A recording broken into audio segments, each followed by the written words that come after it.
I think we got an overdose right in the middle of the road. 21-year-old male in cardiac arrest from an overdose. Got a 50-year-old male overdose. 69-year-old female.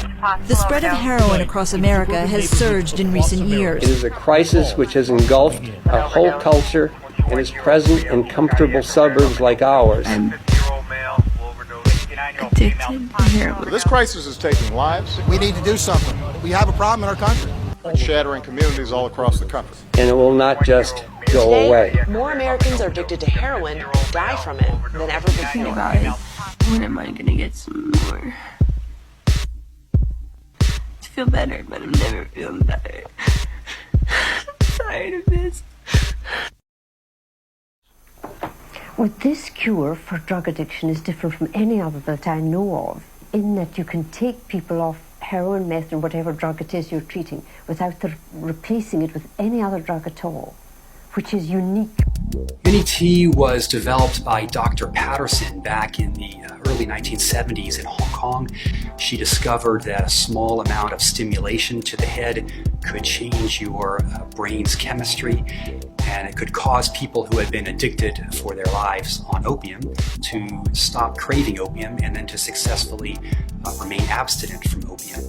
She extended that technology to include heroin and a number of other drugs. With this machine, I've taken people off with a minimum of discomfort: alcohol, methadone, heroin, all the opiate drugs like morphine, sleeping pills, antidepressants, the stimulants, amphetamines, Ritalin, cocaine, nicotine.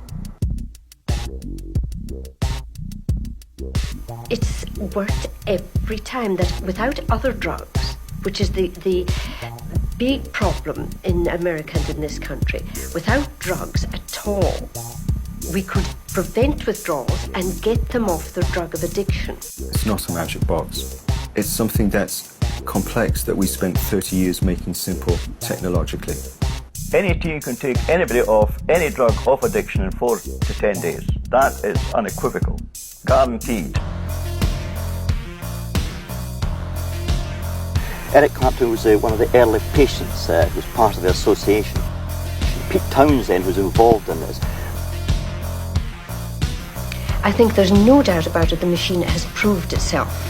But the British anyway, the British medical people are very hesitant to accept any new treatment before it's established. They said to me, we're not willing to fund you for this, but we would like you to do it in your own spare time.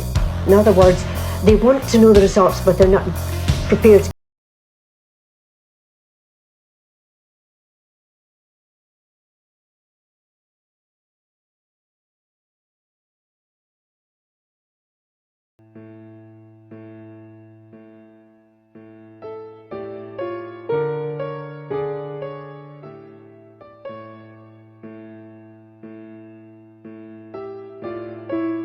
The morning I went in, and Meg didn't respond because of her stroke.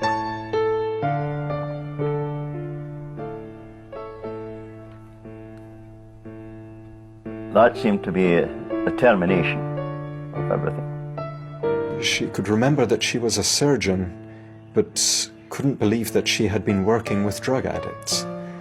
Now that was shocking.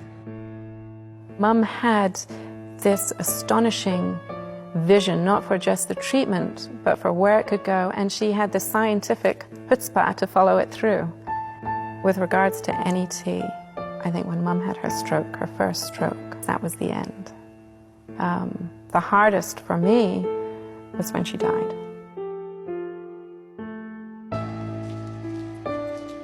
I didn't know whether I could go on. Not just because she had gone, but because her vision had ended.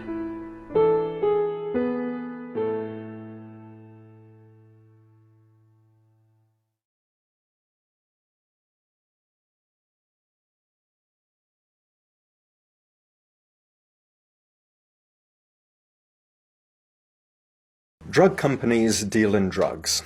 That's their business. They would prefer a drug treatment to drug addiction. they would be threatened commercially by a non-drug treatment because they're simply not set up to exploit a new treatment modality. The concept of moving to an electrostimulator, which can be sold once and then will work for however many years until it burns out, is not as financially attractive to them as something they can sell which has to be taken 3 times a day for the rest of your life.